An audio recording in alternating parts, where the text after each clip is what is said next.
right, let's get started. Everybody should have the agenda right on the screen in front of you. And welcome, welcome, welcome to the Fall 2020 Human Rights Academy. My name is Susan Quinones, and I'm the Human Rights Advisory Commission Coordinator for Barnstable County. And this is our first virtual event. We had a dry run that was perfect, but that's no guarantee that there won't be any glitches. So we're asking in advance to be patient with us should there be any glitches. Before we start, I'd just like to remind everybody that you should mute your mics unless you're going to be speaking. There will be dialogue later on that you may want to participate in. And I also want to note that this is being recorded, and our expectation is that we will be posting this for later viewing for anybody who couldn't attend. I do want to recognize students and the schools in attendance, and they include Cape Cod Academy, Falmouth High School, Lawrence School, Mashpee High School, Nauset Regional High School, Riverview, and Sturgis Charter School. Now, some remarks from our chair of the Human Rights Advisory Commission, Alan Milstead. Hello, I'm Alan Milstead. I'm the chair of the Barnstable County Human Rights Advisory Commission. Welcome to the fall session of the 2021 Human Rights Academy. This has been a year unlike any other, and the Human Rights Academy is showing that in its organization.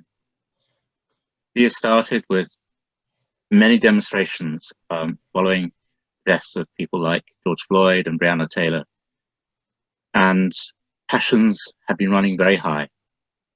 The presidential election has shown how much difference and challenge there is facing this country. And as Human Rights Academy participants, it's your job, it's our job to listen, to hear, to help people understand and lose fear of the other. The Human Rights Academy has been among the most important things for the Human Rights Commission since it was founded in 2005. I've been involved with the HRA for about 10 years.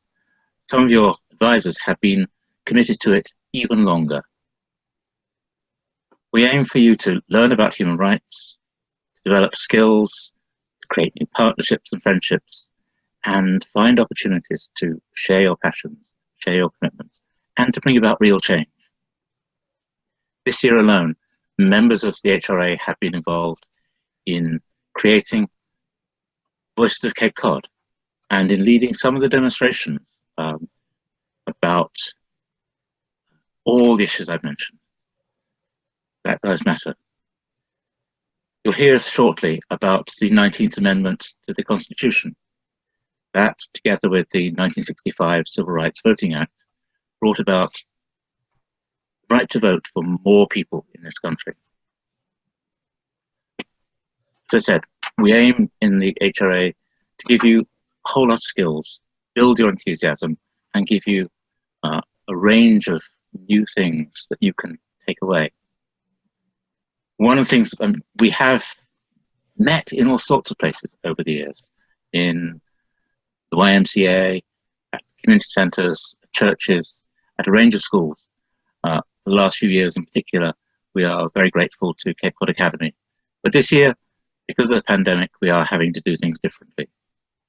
I'm very grateful to the Advisory Commission members, Wendy Beerworth, Patricia Oshman, Maureen Peters, and our Human Rights Coordinator, Susan Quinones, for bringing together the presentation that you're going to see.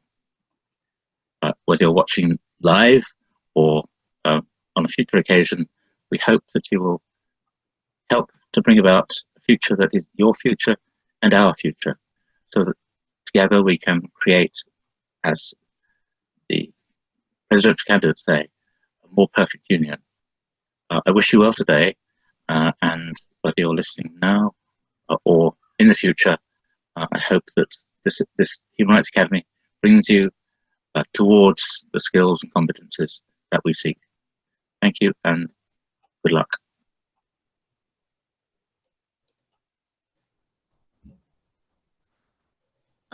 My name is Alex Oshman, and my presentation is about celebrating the 100th year of the 19th Amendment with my Scout project from Troop 85061.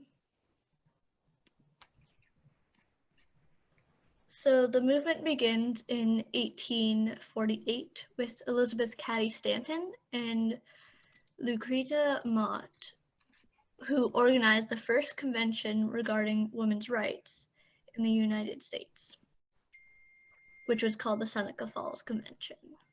The event, which took place in Seneca Falls, New York, drew over 300 people, mostly women. They wanted to be treated as individuals, not be dependent on men. They wanted more employment and education opportunities.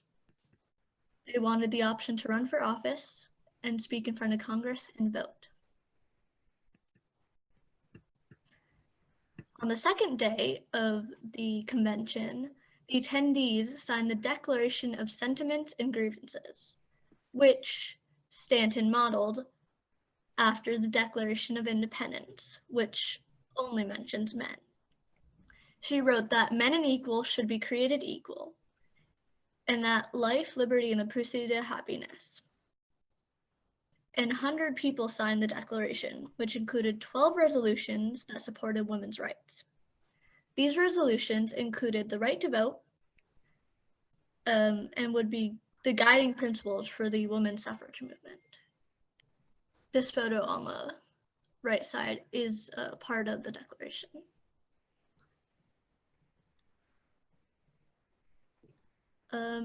Small steps. Many suffragists were also abolitionists. These were people who wanted to end slavery.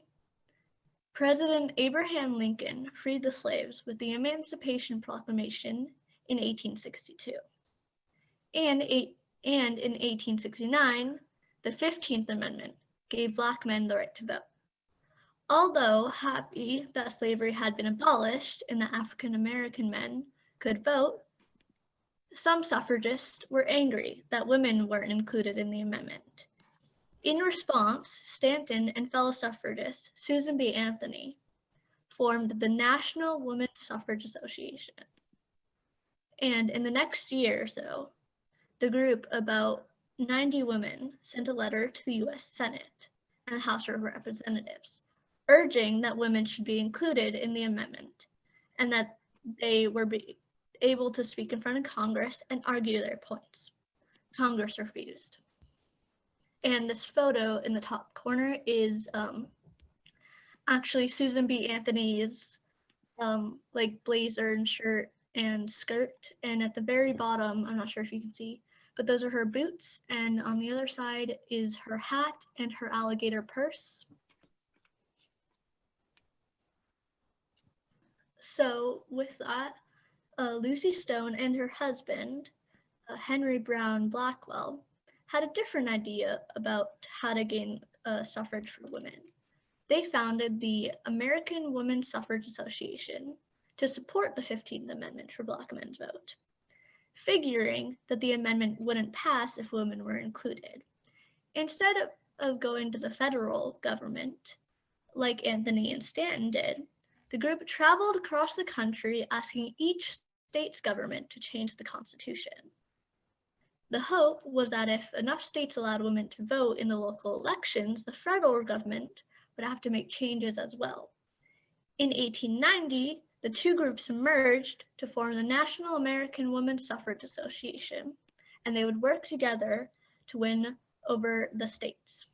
And these photos, one of them at the top is a poster that was used often.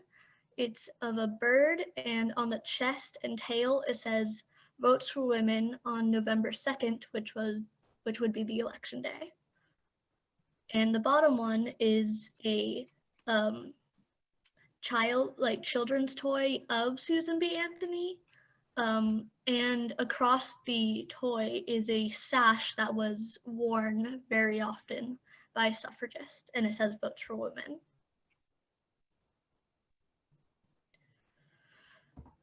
On April 6, 1917, the United States entered World War I.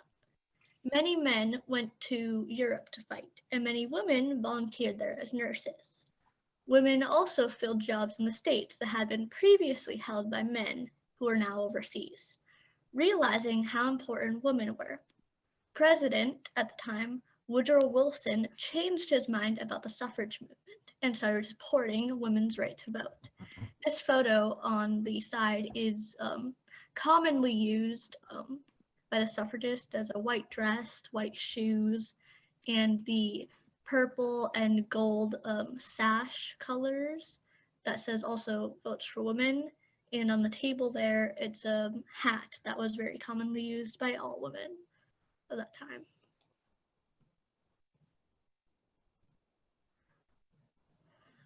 So after that, the president proposed the 19th Amendment to Congress in 1918, which would require 3/4 of the states to ratify the amendment.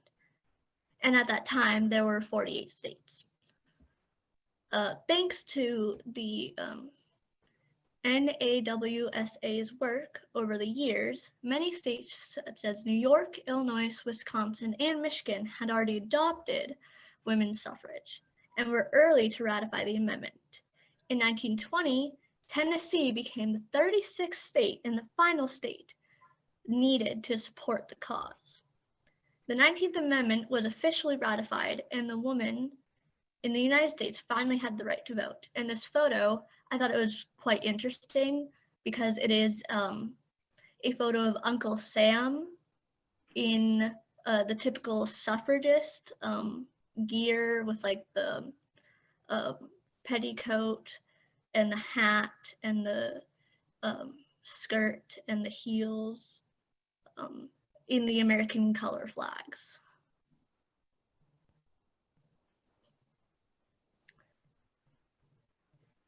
And so the movement continues after the 19th Amendment was passed. The work of the suffragists in the 1800s and 1900s lives on. And in 1972, thanks to the ongoing strong voices from women, Congress passed the Title IX, a law that makes it illegal for schools to discriminate based on gender. In 1981, Sandra Day O'Connor became the first president Supreme Court justice, and Nancy Pelosi became the first female Speaker of the House. Today, women around the world continue to be inspired by role models of the past as they push for equal pay and equal political representation.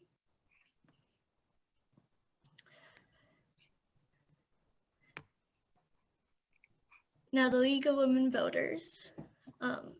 There is no other national volunteer organization in America that inspires as great as a commitment from its members as the League of Women Voters. As a direct result, the League has evolved from what it was in 1920, a mighty political experiment designed to help 20 million enfranchised women carry out their new responsibilities to what is today a unique, nonpartisan organization that is a recognized force in modeling political leaders, shaping public policy, and promoting informed citizen participation at all levels of government. And this photo is actually one of their recent projects. I don't know how many of you live in Falmouth, but on the greens near the library, there is this mural painted. And this is one of the sides of the murals, and I helped painted it.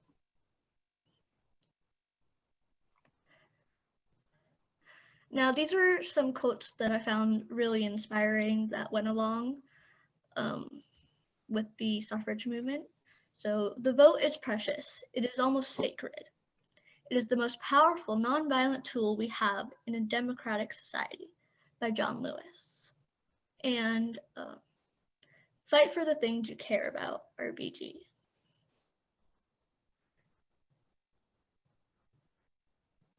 And so now I'd like everybody who can to pledge to vote.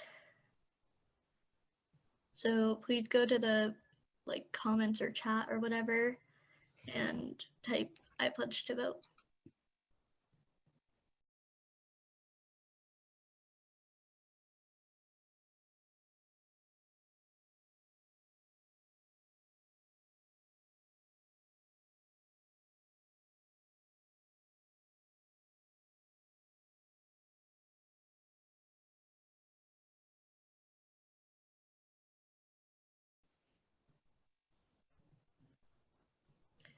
And this is just another side of the mural that talks about the diversity in voters.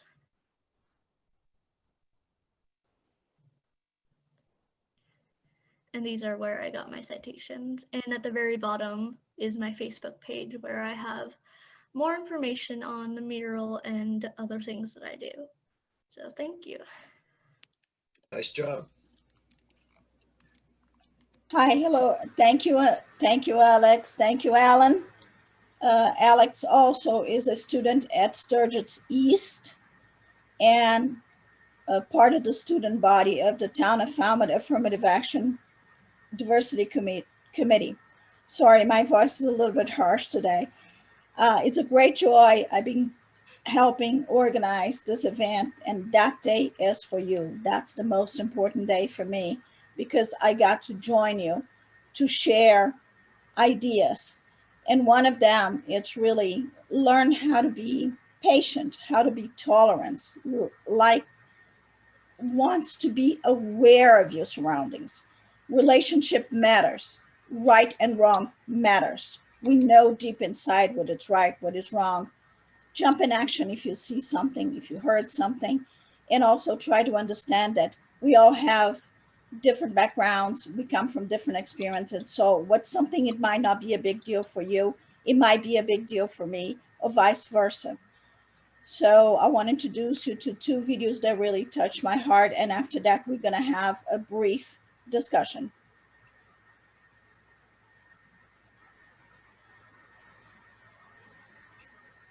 For people who still don't think that microaggressions are a problem, Oh, you're so well spoken. just imagine, instead of being a stupid comment, a microaggression is a mosquito bite. Ugh, it's a compliment. Mosquito bites and their itch are one of nature's most annoying features. But if you're only bitten every once in a while, No, where are you really from? Cleveland? sure, it's annoying, but it's not that big a deal. The problem is that some people get bitten by mosquitoes a lot more than other people. I mean, a lot more. Whether it's on a date, Oh, your English is so good. Excuse me? going grocery shopping, You know, everything happens for a reason. I'm just buying apples. commuting to work, So when are you gonna have a baby? watching TV, We have to keep the Redskins name. It's part of our culture and history. or just walking down the street with your partner. I couldn't even tell you were gay.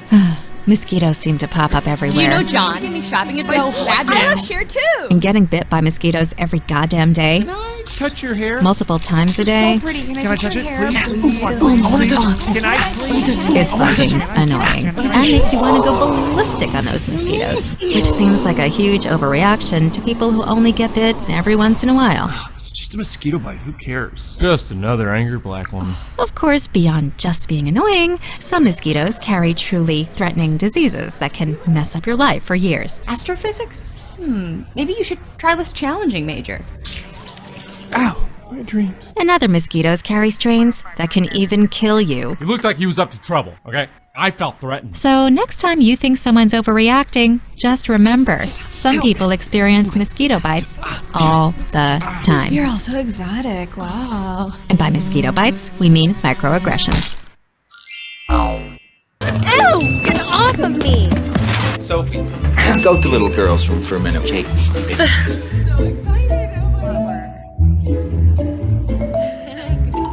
There's going to be some things that you're going to be able to get that other people in the office don't get.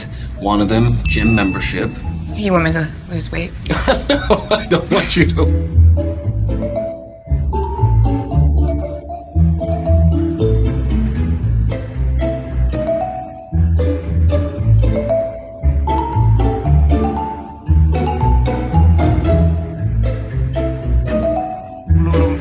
missing on the site. That's what we're doing. We're missing the action. Oye, sabrosura. You want to have some ice cream with my friend of me? Get lost, greaseball. Microaggressions are along a continuum from being very deliberate and conscious to being outside one's conscious behavior. We identified 3 types of microaggressions. Microassaults, which are very similar to old-fashioned racism. Your kind don't understand English. My kind? The other types of microaggressions are more insidious, hidden, subtle, and the second type is a micro-insult. A couple of color comes into a restaurant to be seated. They're seated in a more undesirable place than a white couple who might be coming in. Did you see any white people in there waiting an hour and 32 minutes for a plate of spaghetti? Huh? And how many cups of coffee did we get? You don't drink coffee, and I didn't want any. Man, that woman in there poured cup after cup to every single white person around us. But did she even ask you if you wanted any? A micro-invalidation assailed their racial identity and self-esteem. Let's say African Americans, they are dangerous and criminal. You see that? What? She's cold. She got colder as soon as she saw us, though. Oh, man, come on, don't stop. Man, look around you, man. You couldn't find a whiter, safer, or better lit part of this city right now. There can be racial microaggressions, sexual orientation microaggressions, disability microaggressions, and gender microaggressions. Catcalls, staring at a woman's breasts or legs. It's a microaggression because it fulfills the theme of what we call sexual objectification.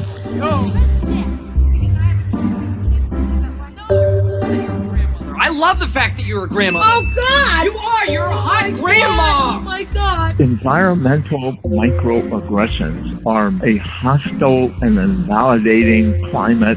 If you choose to stay, you will be uncomfortable. Yo, Mook! Mookie! What? Come here, no brothers up on the wall. Man, ask Sal, right?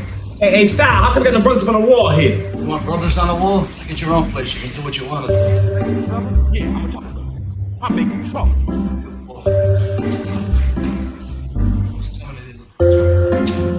Suppose I busted your head. Microaggressions are cumulative, and any one may represent the feather that breaks a camel's back. Yeah, Bush, you said you were going to get Jose to do it.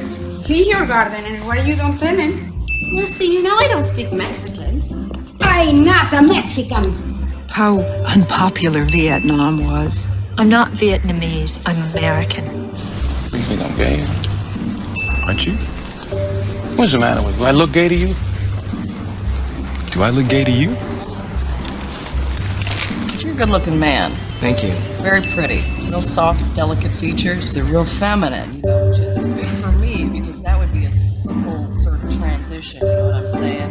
Maybe throw a little rouge on you, tuck your sack back, you gay. Perfect. Now, I would like to pick just a few comments. Can you unmute yourself, say your name, your school, and just one or two words why this matter to you? Who's going to go first? Go ahead. Microaggressions are this matters because certain things are offensive to other people, and they happen all the time without people even realizing that they're doing it. That's a great feedback. You're absolutely right. Sometimes we just don't notice and do it kind of like unconsciously. Some people do more in the intention side, but if it keeps hurting and hurting and hurting, it's very cumulative. Thank you for your participation. Next. I'd be curious to hear from the participants whether they've been victimized by microaggressions themselves and what those might have been like. Trish in the chat, Abby Hammond has something they would like to share. Can anybody read the chat? I don't got it here, Anna. I'm sorry. Yeah, I said I wanted to say something. It was on the previous question, not the question that was just asked about why this is an important topic. Microaggressions can lower people's self-esteem, whether it's about clothing. They might be told, like, if a boy is told they're dressing too feminine, that might lower their self-esteem. If just all these microaggressions can belittle people and make them too self-conscious to be who they really are, wear what they want, do what they want, act how they want, and speak how they want. They might not even be allowed in certain places. So microaggressions they have a very big impact on people, and it's a big problem. Thank you, Abby. Two more, please. Thank you, Larry. I'm Olivia and I'm from Mashpee, and this is the question that the gentleman asked about if they've ever experienced. I work in a restaurant, so I get like all types of like, from like older gentlemen, like, oh, so you should smile more, or like all that stuff, and it's really like Must be exhausting at the end of the day. yes, but again, they're doing it like out of like they think they're doing it out of a nice place in their heart when really it's just I'm just trying to get your chips and salsa. Please don't. But Thank you, Olivia. I think we have time to two more. Hello. My name is Kiara, and I'm from Falmouth. And there are some times when people are like touching my hair and stuff, and it's not really okay, I guess, because it takes like a really long time for me to do my hair because it's really thick and curly. And there are some times where I get catcalled, and it makes me very uncomfortable since I'm only 13, and yeah. I'm Alexis, and I am a student at Falmouth High School, and I think we should focus more on microaggressions and how to avoid them, because when I was around 16-year-old and I was walking the streets of Boston because I had got separated from my aunt, a man tried to take me home, and he was like, yeah, he was like, hey, are you lost? Let me take you back to my place, and like saying a bunch of strange things. And like I've been like told ever since I was 7 to not go with strangers, and especially men, which is also a problem because 7-year-olds shouldn't be told that they need to avoid men, because that's already a fear factor in anyways. But I knew that I probably wouldn't have been safe, so I just stayed where I knew that there was going to be a camera, which was an ATM, and I just stood there and I just ignored him. But yeah. Thank you, everyone, for sharing. Now we have our next event in our agenda. And I really appreciate everybody's comments. It comes from the heart, and it's important that moment that we got a chance to share. Thank you.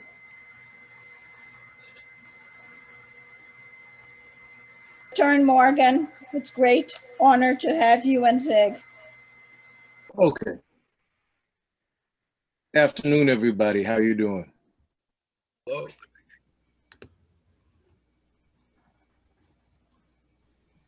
All right. So the conversation we wanted to have was about recently departed John Lewis, who had been a civil rights worker. But I also wanted to talk about Kwame Ture, otherwise known as Stokely Carmichael, who had also been a part of the civil rights movement, the civil rights struggle, but beyond that had become part of the Pan-African liberation movement and had been a leading voice in that. What sparked this conversation was at the funeral for the late Honorable John Lewis was former President Bill Clinton, who made some very made this an unfortunate opportunity to take pot shots at Stokely Carmichael and Kwame Ture, Stokely Carmichael / Kwame Ture. And one of the unfortunate things about this choice is the fact that both men were working towards the same goal. Both men, in fact, here. I'm going to share something with you from my screen.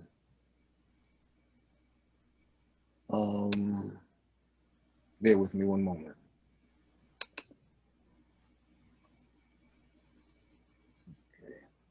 Okay. Pardon me. So here we have the Honorable John Lewis. And at his funeral, Bill Clinton decides that he's going to make comments about the work of Stokely Carmichael. Now, one of the sharp criticisms that I have of these unfortunate comments is that both men were working towards the same goal, which was civil rights, which was human rights, which was the liberation of Black people in the United States during the time of the civil rights movement and beyond. Because as a natural progression to the civil rights movement also came the Black Power movement. The Black Power movement, now understand, is when you basically try to empower people who've been disenfranchised. That's simply what it was, recognizing that people were disenfranchised and needed social, political, and economic equity. These factors, social, political, and economic equity, can sometimes make people who consider themselves liberal to be very uncomfortable. And because Kwame Ture was a voice of this level of liberation and equity, he made people like former President Bill Clinton very uncomfortable, because what they saw was, in terms of the civil rights movement, people who presented a more middle of the road, so to speak, mainstream point of view and more conciliatory point of view. Now, the thing to bear in mind is that both Stokely Carmichael and John Lewis had this gentleman as a teacher, Dr. Martin Luther King. Both of them were interpreting the things that they learned directly from Dr. Martin Luther King, who had been their mentor. Now, in terms of Stokely Carmichael, bear in mind that one of our other civil rights leaders of the time was El Haj Malik Shabazz, AKA Malcolm X. Now, Malcolm X at the time was often pitted against Dr. Martin Luther King, largely because he believed in self-defense in times of struggle. He also did not see equity as the issue, equity in terms of social equity, as much as economic empowerment of Black people, economic empowerment of the Black community. Now, one of the things that made people very uncomfortable, because they were able to pit for a long time Dr. King against Minister Malcolm X, one of the images that oftentimes they don't want people to see is this one. Here you have Dr. King and Malcolm X at the signing of the Civil Rights Act in Washington, D.C. In no shape, form, or fashion does this picture depict any level of animosity. This is a picture that for a very long time was hidden from public view. This was a picture that made many people uncomfortable, because this is showing people who are supposedly at completely separate ends of the civil rights struggle in unity and brotherhood.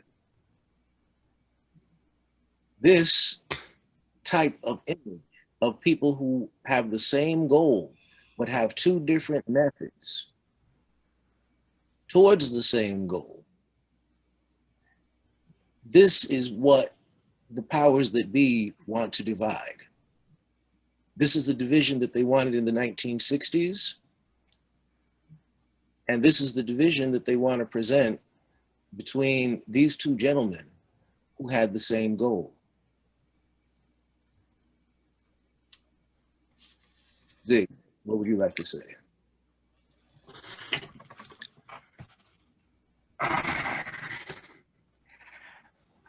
So I mean, I'm it's like kind of blanking on what I'm trying to say right now. I mean, the false dichotomy is just a thing that I always notice that people tend to do whenever I look through the history of anything, especially when it comes to anything relating to Black liberation, civil rights, and social justice, or Black power, anything like that. Because I've heard about, and from like what I've read about and from what my dad has exposed me to, how Martin Luther King and Malcolm X basically had the same different opinions on how to reach that. And the same type of thing with John Lewis and Stokely Carmichael. Again, false dichotomy being made where they basically, the goals are the same, the objective is the same, but always want to pit us against each other, and that's just a bigger issue. It's like competition is always And it's seems also to be put into play. Oh, sorry, what were you gonna say, Pop? No, very much so. Oh, no worries, no worries. We have a little bit of delay going, but what I was going to say was that well, we have two issues here. It's an issue of pitting people against each other as a way to maintain power, but it's also an issue of the people in power then deciding what voice is the appropriate voice of equity. Is equity the mainstream midline voice, or is it the more perceived radical voice? And of course, the interesting thing is, I said, both of these gentlemen had this gentleman as a teacher. In particular, this gentleman had both of these gentlemen as his teachers and mentors. So his, in fact, became a combination of the conversations that these two gentlemen were having. Because the other thing to bear in mind with Dr. Martin Luther King, he was also looking beyond the situation within the United States. Now, in terms of the other point of the discussion, these two gentlemen are Bobby Seale and Dr. Huey P. Newton. These two gentlemen are the founders of the Black Panther Party. Now, to show you how the line goes, the Black Panther Party basically formed in response to his assassination and the perceived destruction of of Black progression and Black progress. And also, what we have to consider is that the Black Panther Party was also formed in response to rampant police violence against unarmed Black citizens in Oakland, California, as well as San Francisco. So these were some of the issues that formed the Black Panther Party. Now, it sounds very familiar. What the argument that's taking place, this is 1966 when these two gentlemen formed the Black Panther Party. The conversation that's taking place then is the exact same conversation that's taking place now with Black Lives Matter. When we're talking about Breonna Taylor, and we're talking about George Floyd, and we're talking about Tamir Rice, this is the same conversation that we're having now that we were having in 1966 and that we were having before that. We were having organization. Now, of course, the Black Panther Party was completely vilified publicly because of the fact that they were simply saying, we want liberation and we want relief from oppression under the forces. Now, another point of intersectionality comes when Stokely Carmichael joins forces, by now Kwame Ture, joins forces with the Black Panther Party. So instead of recognizing that, gee, all of these people have the exact same goal, still comes, what was that term you used, son? I said false dichotomy. Thank you. You have the maintenance of false dichotomy. False dichotomy becomes the way that they keep us separated and that they keep our goals apart and how they're able to suppress human rights and social justice. Because they try to use differences as something to divide us as opposed to allowing us to work from our similarities. And of course, shaping public opinion through this sense of false dichotomy. So I encourage all of you on your own to research the gentleman that I presented. And I guess I'll now open it up for question.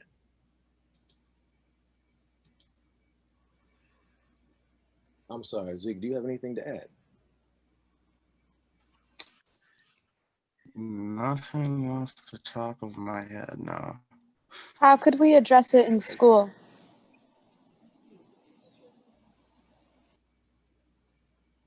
I'm sorry? How could we address it in school, do you think? How do you address me in terms of the factor of false dichotomy? Yeah, that's what, I was just repeating a question from my teacher.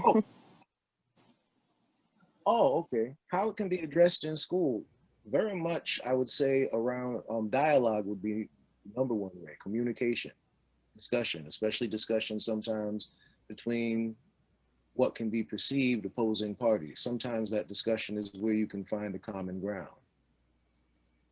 Oftentimes what happens is we allow conduits, communication conduits, if you will, to control our interaction, when really it should just be person-to-person conversation, open and true dialogue. Oftentimes in school, having those kinds of discussion sessions and having those open, safe space discussion sessions. That's where you can find that point of intersection. You said something Also earlier. take, Oh, I'm sorry. I'm sorry, I was just gonna say, I'm sorry, I was just also just gonna say, also taking a very realistic view of history. You said I'm something sorry, no. earlier. Oh.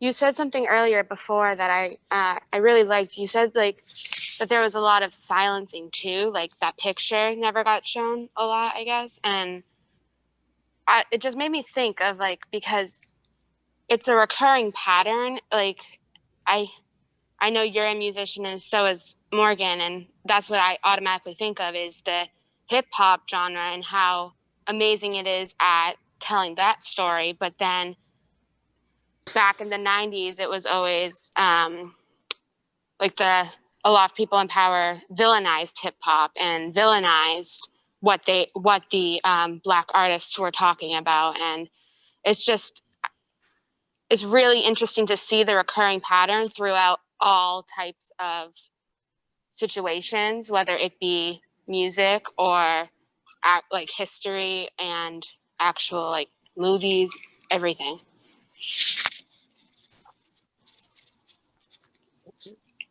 Oh, precisely. I'm curious to know whether especially the young participants, are optimistic about our ability to make progress given what we've seen in the last 4 years in the country. Racism has become fashionable again in certain circles in a way that it was embarrassed above itself, maybe in the 70s and 60s when I was a lot younger. I'm wondering whether the young participants here are optimistic, pessimistic, or confused about the chances of the country to move forward on this front. I honestly feel like at this stage in the game, it can go either way. Like, the recent election results kind of, have a little bit of a glimmer of hope towards progress. But I'd say, don't count the chickens before they hatch. You know. Yeah, I agree with that. I think that some of the issues that we can really see are people making progress and then the progress being set back by the current politics. So especially with, I guess, the fear of what happened with the Supreme Court and the fear of like progress being lost, I guess. With the election, I think that that is it's not necessarily just like what happens with the presidency that's like the most important. I think that you need to do the work on a local scale and then scale up with a country. But I think that while you need to be optimistic to keep moving forward, I think that you need to be aware of the fact that it can go backwards. I think that bettering That's true. opportunities, I think that bettering opportunities like what we're doing right now, like being on and here and talking about issues and kind of bringing awareness to it, even though it might seem kind of like on a small scale, like this is just Barnstable County, like if we begin doing things like this kind of all across the United States, I think, and everywhere, I think that it will definitely make a change and put us like in a positive like position. But I also thought it was a really good thing that I think it was Isabella. She said that it's also important to recognize that we can also go back in history, and that's really scary. So that's why we do these things, to bring awareness to it. Hi. Victoria? She's mute. There you go. Oh, sorry. I was going to say I completely agree with that. How I believe that we can go forward with our thinking, especially with doing little things like this. Well, little big things, like this, with talking about it and bring awareness to what is happening in the world. And I think that doing and little things like this will make a big impact with things like the Black Lives Matter movement. Tyler, you keep on trying to say something. Yeah, hi, my name is Tyler.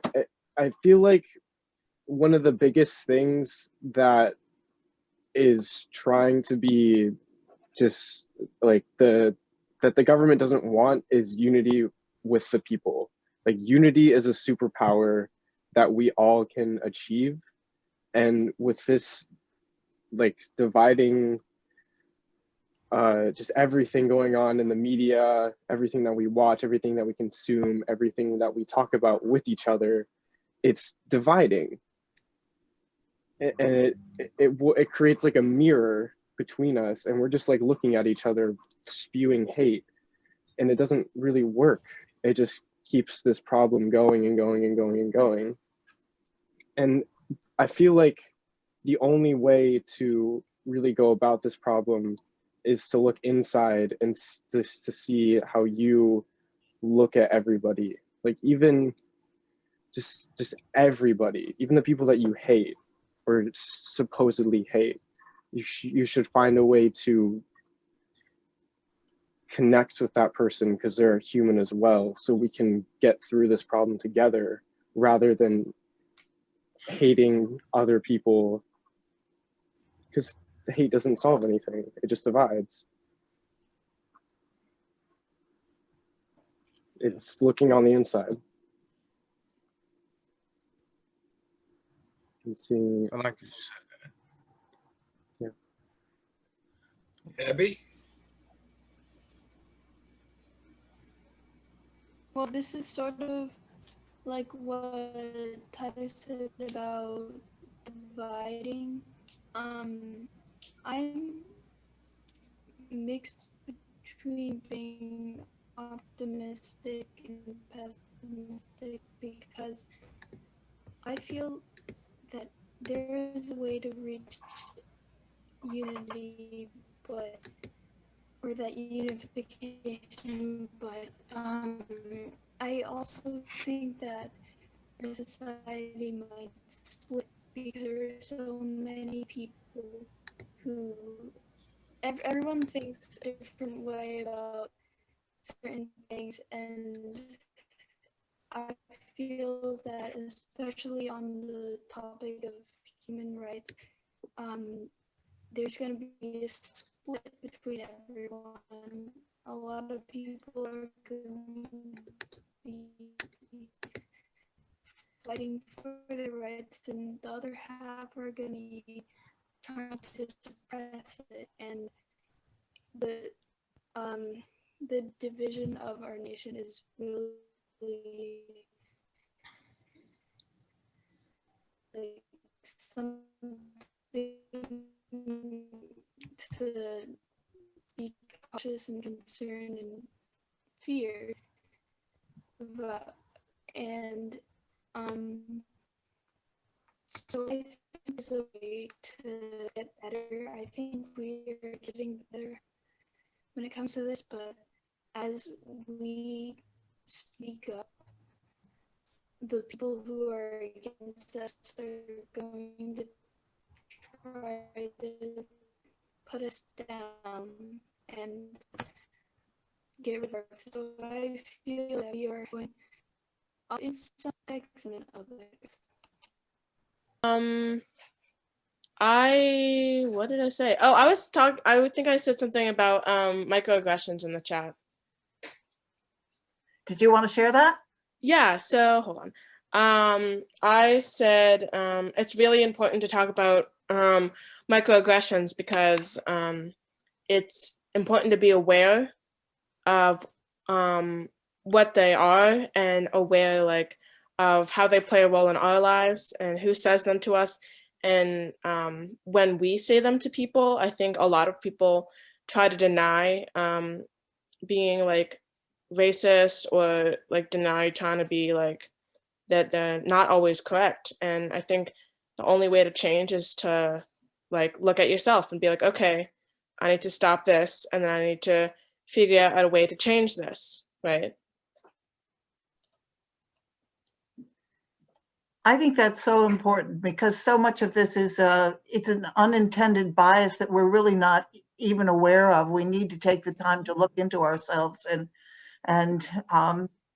try to look at ourselves from the outside. I totally agree with that. It's this like belief that we're not always going to be perfect, and that's okay. Like we're going to make mistakes, but as long as we make the decision to learn from those mistakes and not like hide those mistakes and put those mistakes away, so we create anger and hate for those kinds of things. We have to understand our imperfect beings and that we can grow from that rather than kill ourselves. And how this ties together is false dichotomy is a form of microaggression, or I should say is a tool of. Not to mention it also enhances, because what you're doing is working off of misunderstandings, and it's often fueled by, and the motive to create false dichotomy is often fueled by this level of fear or this level of bias. I think that another issue that we need to be aware of is the severity of the separation between the two parties, which I won't get into like politics too much, but I think that the tensions between I think just not necessarily voting parties, but like left and right, and I feel like fighting someone and not listening to them and not knowing their beliefs is easier than listening to someone and understanding where they're coming from. And I think that you do need to. I think that you need to be really careful with just fighting someone based on their like party instead of listening to them. But like at the same time, I think that you need to be some groups. I think that are past the point of trying to hear what they're saying because it's just hatred that they're spewing, or it's false information about the other party, I guess, and not necessarily Democrats and Republicans. I think that it can be, you know, any group versus the other. I think that it's really important to know that if you get so blind in fighting the other person, you forget what issues are at hand. Especially if you're saying, oh, well, this party said this party said that. I think that you forget the policies and importance of what you're voting for and fighting for, because it just becomes us versus them instead of us versus the issues. No. I think we have to like talk about how we need to get rid of this. Like we have this schema of like hate and fear, and I think we really have to try to break that wall down and move beyond that. Like just put it in terms of other things. Like you see a dog that would get abused by its owner. We all hate that. We all hate to see an animal get abused. But why do we not hate seeing other humans be abused, other humans being kicked to the ground, other humans being torn apart? I don't understand, like, or I guess we all understand in some way the way we have to move on from that scheme of just hate and destruction. I mean, in part, I think we are all part of it. There all are this one thing that we can't stand. There's one thing that we hate. And it might even be subconscious, but we just have to move beyond that and look towards bettering the lives of each other, bettering the lives of ourselves, and just becoming cohesive instead of hurting and kicking and throwing down. Yeah, I agree with that. I think that at like the base, people, like just the human race, I think is generally empathetic to other people. But then I think that the dehumanization of certain race groups and ethnicities is so severe that some groups forget that they're also people and that they're the same person as them. And I think that you can become so blind in your own beliefs that you kind of forget that they're, I guess, in the same way that you are fighting against them, they're fighting against themselves and like everyone else. I think that it's really, I don't know. I agree with what he just said. Yeah, I agree. I think we must take care of one each other and not just see ourselves as black or white, good or bad, friend or enemy, red state, blue state, and just be this unity. Just everybody is one. We're like a hand, we all connected. I agree with that completely. We need to I think that everyone as a whole need to realize that we are all humans and that no matter who we are or what or anything, that we need to realize that we're all the same on the inside. We all have feelings. We're just the same. We're just different on the outside on what we look like and our personalities.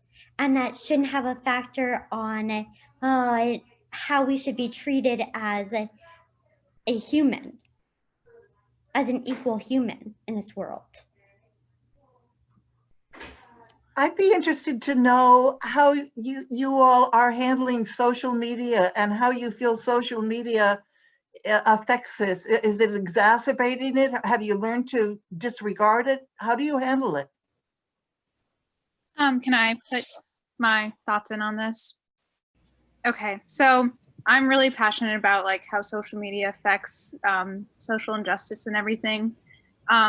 One big thing is like cancel culture, which has been going on for a while, but recently it's kind of come up with the new app TikTok that has kind of blown up. A big issue is that, I mean, it first started in around like the 70s and 80s, and especially with the entire Bill Clinton and Monica Lewinsky scandal. And a lot of people were quick to judge Monica Lewinsky instead of Bill Clinton.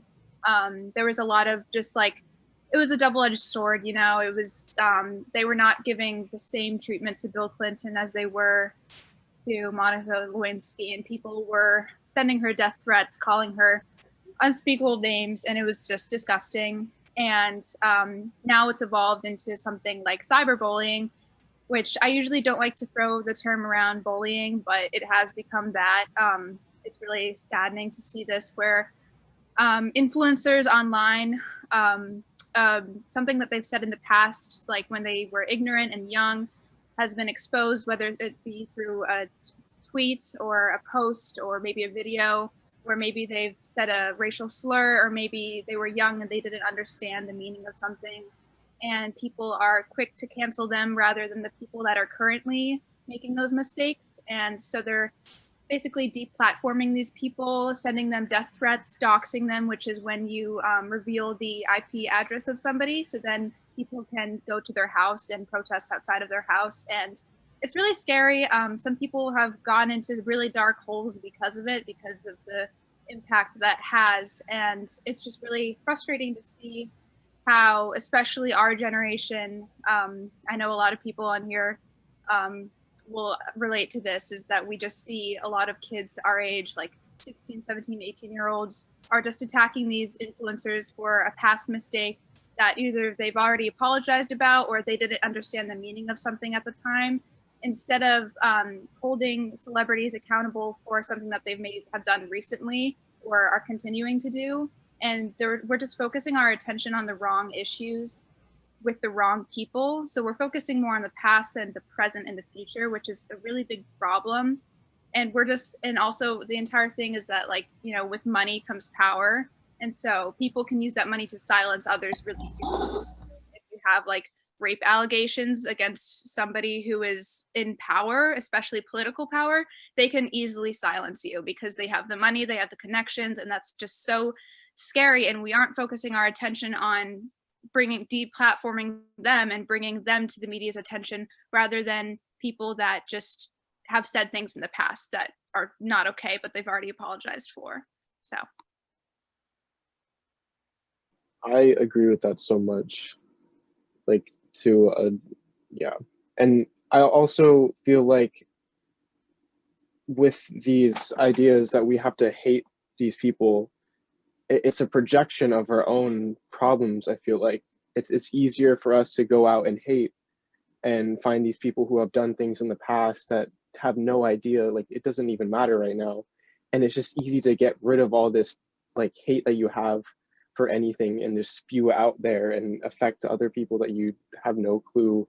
Like it doesn't even matter to you. You can just get it out. And you can just hate everywhere on social media. It's kind of not a good place to be on right now because there's so much just negativity sometimes. It hurts to be on there sometimes. It's a lot. But then there's also these areas on social media that promotes love and creativity and like understanding, and it's all about how you choose to look at social media and what people you follow. But really the people that you follow affects your experience on social media and the way you decide to discern truth on social media, because truth is the most important thing. And there's a lot of false information on social media that can affect people very, very badly. Again, can cause people to hurt other people with that misinformation. I wonder to what extent the time spent battling each other online is a distraction from changing systemically the things that affect people's lives every day, and access to healthcare, access to business loans, access to decent housing. I mean, all of the things that politics requires time and action spent is lost if we're beating each other up online instead. Does that make any sense? Although social media can be used to spread hate, it's also used to spread awareness for causes that are important, like the Black Lives Matter movement. That was all over social media, and it was posting about individual stories and, you know, like what time protests were going to be and things like that, so they could get more people. So when used correctly, it can be a really good tool. I just think that you have to be really careful with that because false information can spread extremely easily over social media because there's no need for fact checking. if you just make inferences immediately, if someone's not, I guess it's easier to show another side of what's going on, and just say, oh, this like thing's happening right here and needs to be dealt with, and everyone's like, okay, we'll go deal with that. But then it's like, it's not as much of a big deal, and it's really easy to, I think, while it is a really good tool that spreads awareness about a lot of issues that are happening, as I think that a lot of people have had their eyes opened in the past few months of which everything going on, I think that you can get really blind by one news source or one website, as everything, there isn't really, we say unbiased news source, but nothing is unbiased. And I think that it is really important to know that it's extremely easy to get lost in the, I guess, like false information loop. And especially with cancel culture, I think that it affects small creators and people our age more than someone who's a huge celebrity with countless assault accusations, which I think that was what originally cancel culture was made for. But I think it's really easy to just go and attack someone for something they said in the past, and holding someone accountable for something that they said is different than doxing and harassing them. I think it's important to like talk about how we say like, oh, like social media is spreading awareness. And I think in some ways it is spreading awareness. But I just like personally like to point, I have never seen like a tweet or an Instagram post saying like Democrats and Republicans should come together and that we should be one. I see Democrats saying like, get rid of the Republicans, they're evil, they're racist. And I see Republicans saying, get rid of the Democrats because they want socialism and they don't want to respect individual freedoms. And I just never see posts that talk about unity and coming together. It's always polar opposites. And I think that is so bad. I think it's so bad to associate yourself with just one group. And I'm not trying to get into politics here, but I'm just saying like, just to say that I am one thing and not look at, not the views of other people, but just not look at the whole story. Just saying like your black and white version because of what you're seeing on social media. And I'm not trying to get into right or wrong here. I'm just saying, I think it's important to look at the whole spectrum, everything that's going on, so that you can decide for yourself where you stand and what really is right and wrong and what you're really looking at, and not just one point of view. I wanted to just agree with Ava real quick about what she said about social media actually helping. While I do think social media can be harmful, and at times it is very harmful even to me, but it has also been very helpful to me. And I've noticed that social media and apps like TikTok have connected this generation and children our age, like around the world. It has connected us, like where you make group chats. And to be honest, sometimes social media is the easiest thing to grasp and get to when you're dealing with mental health problems as well. It can be harmful to mental health, but I also believe it can be positive to mental health because it's been both for me. And I'm just obviously speaking for me, but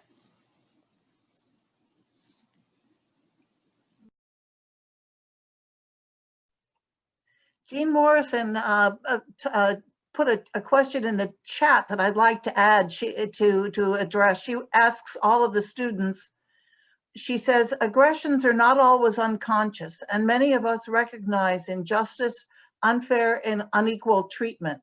It's nothing new, and for some isn't just historical, as in the mosquito video. But now we are being made consciously aware. Why do these issues of racism, bullying, sexual harassment, etc., still persist? I think it's because they're so systemic, and that they're so deeply ingrained in our in certain communities, in like families. So it's going to take a while to, while we are aware, well, most people are aware of what like abrupt racism looks like, oh, like explicit discrimination against like a skin color. I think that it's a lot, the lines become blurred for most people, where it's like, oh, like that comment about someone's hair, like I can't say that, or like I think that a lot of it is I think that some of it is people trying to come off as like okay, but I think that a lot of it is these racist tendencies and beliefs hidden under things like that's a quote unquote joke. I personally have heard a lot of misogyny and racism and like very hurtful things hidden under the guise of a joke or I was kidding or I guess things like that. I think it's really easy to show someone's true colors based on the things that they think are funny. And I think that it's that the divides are so set in everything and how things exist. I think that it's going to take a really long time to get to the point where we don't have I don't think that we're ever going to get to a point where we don't have prejudice, but I think that it's going to take a little while for it to get at least a little bit better. I think it also depends on where you live. You know, for example, we're so used to P-Town where like that's nothing new to us. You know, it's a mainly gay community and we're okay with that. We celebrate it.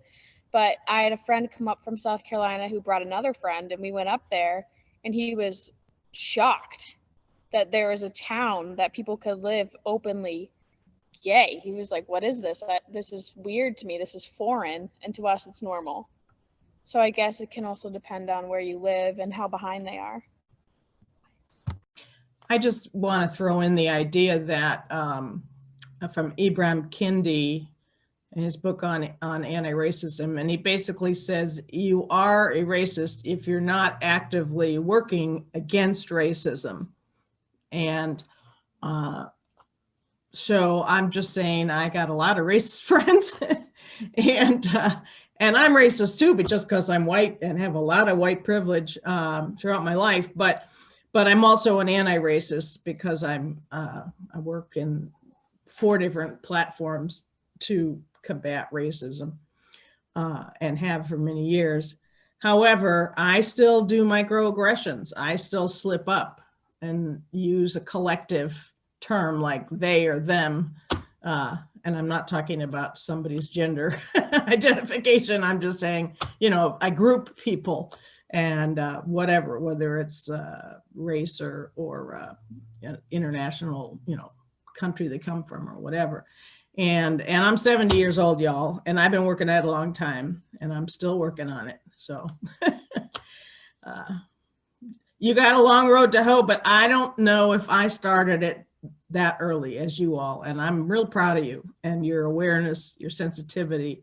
And again, kudos for the conversation. You've done well. And I hope everybody has learned something. I certainly have, and I appreciate it. I'd like to make an offer to folks. Starting last January when the coronavirus hit, I'm a retired history teacher. And it occurred to me that history was happening right in front of us. And so I started to make a daily record of what was happening with COVID, what was happening with the coming election, what different politicians were saying, what was happening on the environmental front. And I've kept this daily. And every month I have a group of folks that I share this with. And I would be happy to share what I've got with anybody here. It provides a really good reference if you're trying to look back on how things have unfolded, of who said what and when. So I'll make this available to the organizers of this event, and then you can share out with anyone who wants to receive it. I'd be happy to share it anyway. Larry, I thought you were going to suggest that that's a good thing for everybody to do, to take notes. History is being made. You could start anytime. Yeah. But it becomes cumulative more. The longer you do it, the more useful it becomes, because politicians say so many things so often that if you get into an argument with someone and you need your own facts, you've got them. The longer you keep it, and you're living in historic times. Maybe we always are, but it seems that more has been at stake in the last year or two than maybe in many of the years I've seen in my life. So I'll be happy to share with anyone who likes. Waleem, is there anything you wanted to add before we move on, or does anyone else want to add something before we move on? Can I say something quick? So for me personally, Cape Cod is a pretty white place. And yeah. Not last summer, a couple summers ago, I was able to go to Colorado and I was able to go to this Asian adoptee camp. It was really cool and I realized that I had never been around that many people who look like me, ever. So it's very interesting.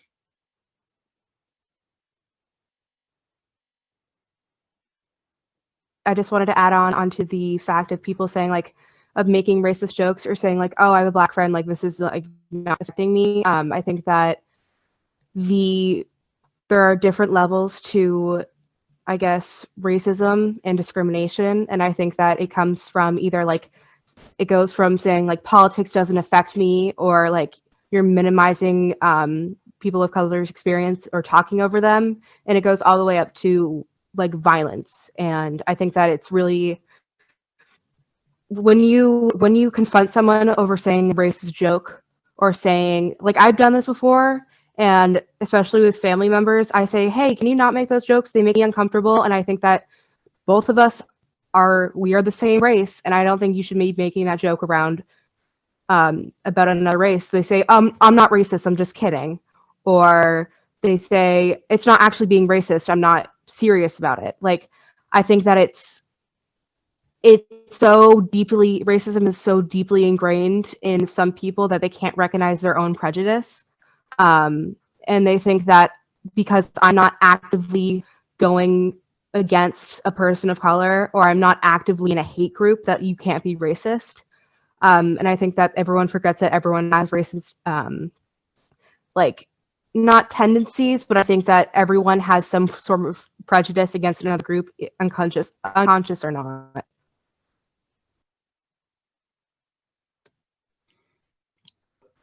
I mean, I totally agree with that. I mean, what I was thinking of, like, while we were having this conversation, is the amount of times, like in my time at Mashpee High, the amount of times that I've been called the N-word.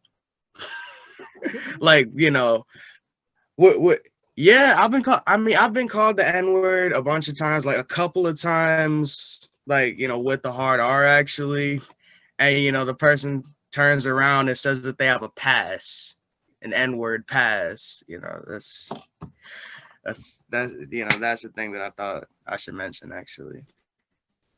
I think this conversation surrounding slurs has been so like minimized recently, and especially not necessarily around the N-word, but a lot of slurs against the LGBT community and different races. I think that a lot of people forget that like some slurs are like really harmful, and then people forget that like they're not as severe as certain other words. But I think that it's really easy to forget that words have an extreme side effect, even if you're not a part of that group. Like, I don't want to hear a slur used against me, especially when it affects me. And even when I'm not talking to someone and I hear it around someone, or if I'm in the lunchroom and I hear someone say it and I know that they're not in it, I think that it really hurts when you hear a slur, especially if it's directed at you. Jeanette, you have your hand raised? Hi.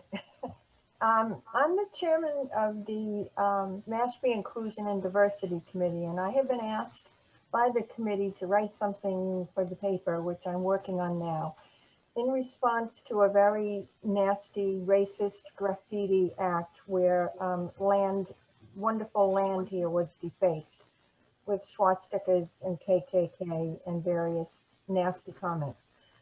More than nasty, evil. And I guess it was written in the paper, but what I'm concerned about in a community that's more than 80% white, where is the outrage? Where are people on social media, wherever it is? How do we respond within a community when this happens? Because you can just throw it away and say, okay, that was just some nutcase kid, or that was just, you know, or well, that doesn't refer to me. That doesn't describe me. But then it disappears, it's erased that day, and then what happens?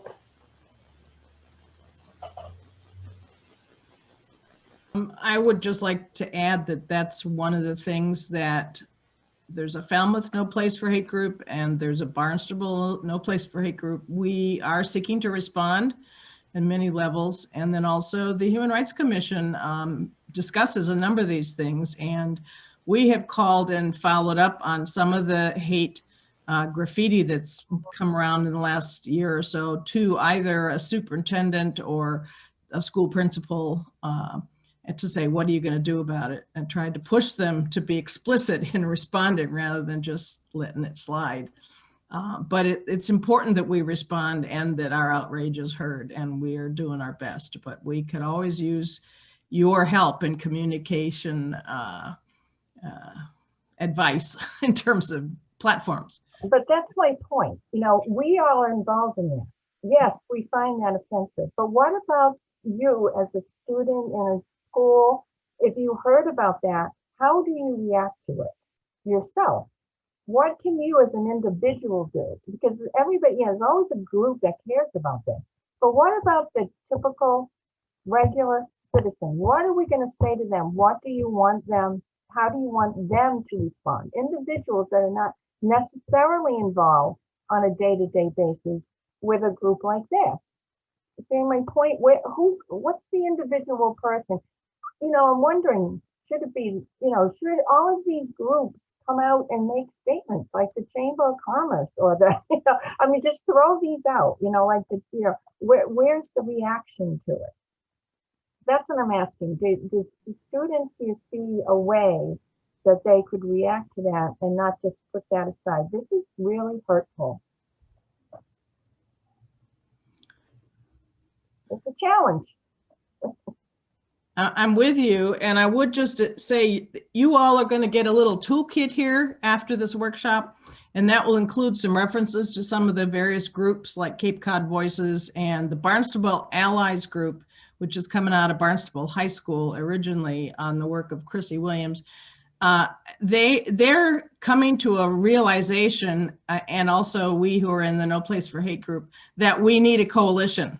And it needs to be young and old, you know, all the groups, and then maybe together with a coalition, we can make statements and have a wider impact that includes students, because, you know, that you students, you are what's important, and we are seeking to listen to you, and the more opportunities we have to hear from you, the more we can respond and help nurture platforms for you to speak truth to power. So thanks for bringing that up. I appreciate it. I think there is hope, you know, because until this summer, we never really, everything was always under the rug. And suddenly we have almost all the schools on the Cape having to make statements of how they're going to address races in their schools. So I'm very proud of all the students and all the other influencers making this happen. I think there is hope, and I think there is more tools, like Katie said, like a anti-bias training and more, and bystander point of view, like Isabella saying. It was very, very important to bring it up. Thank you. This is Eileen Elias, and I chair the Barnstable No Place for Hate that Kate mentioned. And I think that what Marie brought up, she didn't further it, in that she has been forwarding a whole effort across the Cape and in Duxbury and Plymouth, bringing the various groups together that are addressing hate. To add to what Marie is coordinating, I think including young people is paramount. Mm-hmm. And we need to, we're trying to do that as in the Barnstable No Place for Hate. And we've done that recently as a beginning through a youth listening session, very similar. What you've done for us is an adult listening session. And I thank you. The fact is, it's the youth and adults working together. And Marie, I thank you for how you're proceeding so that we cover all of the Cape and South Shore. Thank you. It says Jeanette, but that's me, Marie. I was asked about Mr. Clinton's comments, and I did post a link to a Washington Post article where they're quoted in the chat, if anybody wants to take a look at it. But thank you all very much for your attention. And I would quickly mention too that the comments in the chat are absolutely incredible. We will be printing them out, but I think you all can save them if you want to as well. Thank you so much for your comments.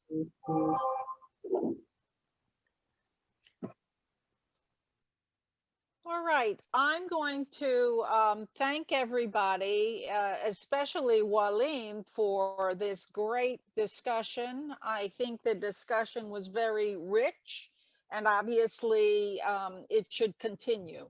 And I hope all of you will continue to share your views as candidly as you did today.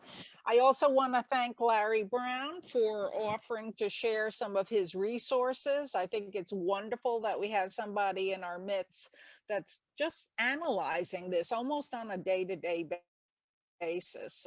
For most of us, that makes our heads explode. But if we have it narrowed down in one place, I think that's good. So we will definitely provide that information to everybody here. So what we want to do now is show you what the live Human Rights Academy will look like, hopefully look like in the spring. During the year, you're going to be working on different human rights projects. And as Wendy mentioned, we're going to have a toolkit at the end of our program here, which will give you some sources, resources, and ideas of things you can do during the year. Then in the spring, you'll all come back and you'll report back on your projects. So I'm going to show you a short video of the 2019 in-person Academy, and it has info about the Malcolm McDowell Award that will be given in the spring to a senior who's chosen out as an outstanding human rights advocate. And as I said, this is what we're hoping we can return to in the spring. And here you go.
I hope you enjoyed the fireworks. Now I'm going to turn this over to Wendy Bearwith, who's going to share with you our toolkit for various human rights clubs.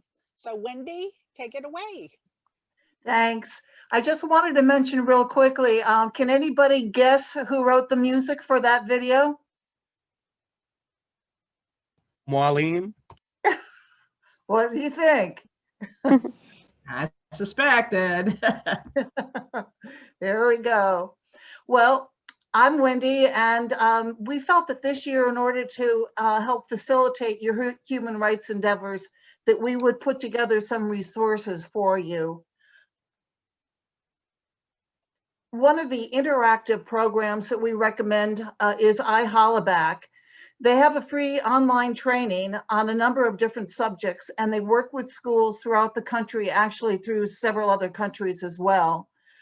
On November 20th, they're going to host a session on implicit biases, which can result in the acts of microaggression that we've been discussing. They also have an upcoming session on gender bias harassment, bystander interventions, and xenophobic harassment. You can actually set up a local chapter with them, and they have a phone app where you can share stories that you've experienced or friends have experienced of harassment, and then lend support to other people. So that's something to look at. Another online resource, which actually was started in Massachusetts, is called Team Harmony. I don't know if any of you saw it on Boston TV or a couple of months ago. It was created by young people for young people all over the world. Their second webisode will be aired on November 24th. And here is a trailer for their initial episode that aired last month, and now it can be viewed online.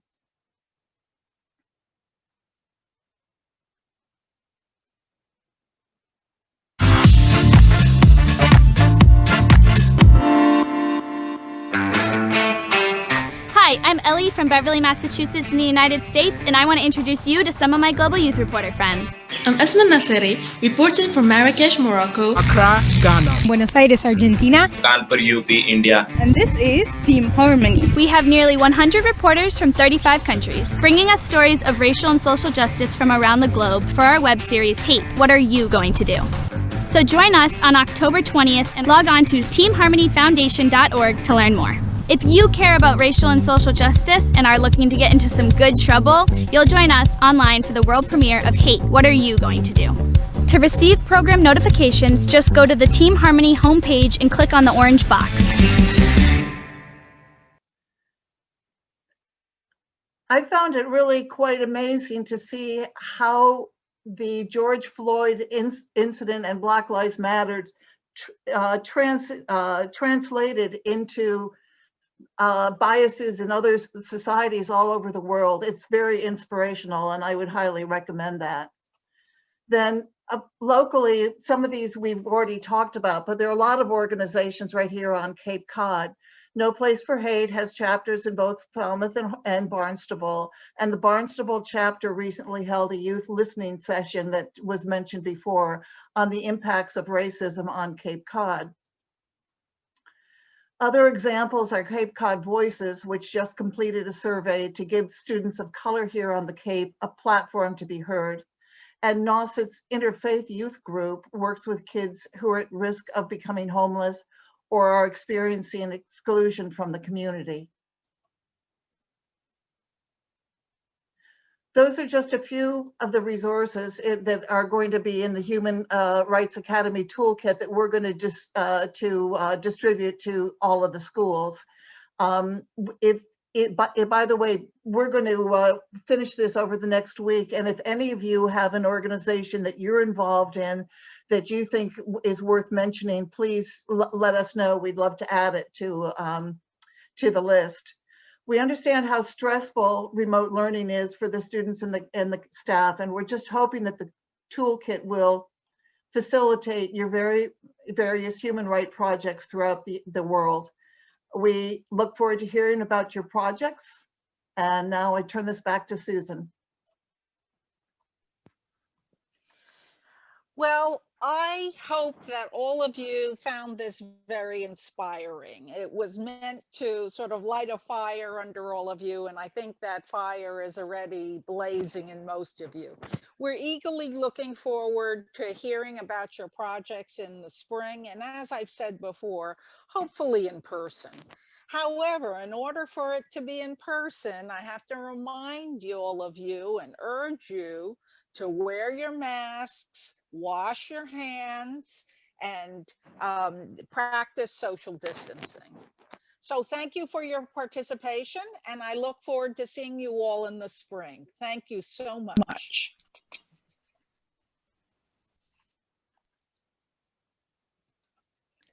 Okay. Does anyone have anything they'd like to add? What is that, Skylar? Waleem just put a good maxim in the bottom of the chat.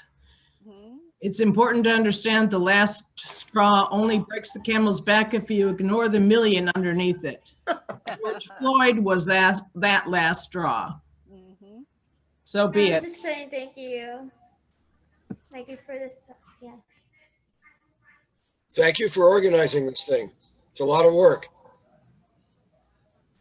Thank you for everyone. That is an amazing experience. One of the best Zoom events I've been in this year, and I'm thrilled that we had such a great participation and giving so much in terms of connections and options and friendships. I am thrilled with the results. Thank you for everyone.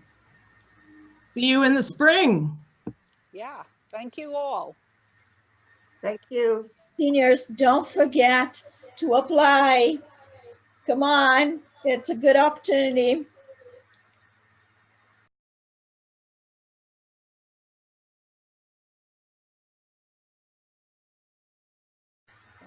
A quick question. How do you apply if you're a senior? On the website, but we actually rely on advisors to recommend nominees. So if you're interested, you might talk to your advisor, or your advisor may just go forward and submit your name. Okay.